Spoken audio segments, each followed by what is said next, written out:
Eccola qui direttamente da Radio Orion, abbiamo la nostra bella Rosy D'Angio. Ciao! Ciao, buonasera a tutti. Sì, direttamente da Radio Orion colgo l'occasione per salutare Pasquale Tedesco, il nostro presidente radio e tutto lo staff di Radio Orion. Che è qui, dopo lo intervisto. Adesso parliamo di te. Io so che c'hai una chicca da raccontare a tutti i nostri amici di Villa Cupido. Sì, a breve il mio lavoro discografico che sta curando i miei particolari, Tony Colombo. Che saluto! Salutiamo Tony Colombo e stasera ho proprio presentato una sua canzone al titolo Lasciami pensare e spero vi piaccia. Beh, ti lasciamo pensare, ma ci vuole tempo anche perché qui il sole batte. Sì. Ci vuole proprio tempo. No, è meglio andare a cantare, lasciatemi cantare, è meglio. Con la chitarra in mano, senza chitarra. Vai, andiamo Rosy, ciao! Ciao a tutti! Non gridarmi sempre addosso, sa che queste cose fanno male. Questo tuo carattere distrugge la simbiosi tra di noi.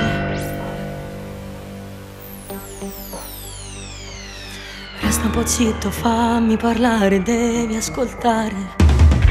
Lasciami pensare, dammi il tempo di capire se ti voglio bene o se con te deve finire. Non mi giudicare che puoi farmi solo male. Non lo distruggere quel poco che è rimasto tra noi due. Lasciami pensare, tu non puoi trattarmi male. Voglio ragionare anche se dovrò soffrire. Tu non devi odiarmi mai, sto facendo questo per noi.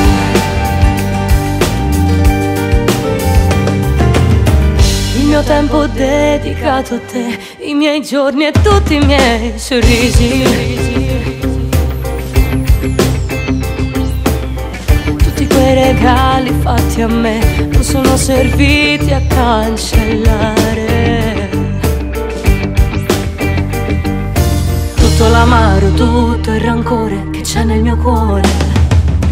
Lasciami pensare, dammi il tempo di capire se ti voglio bene o se con te deve finire. Non mi giudicare che puoi farmi solo male. Non lo distruggere quel poco che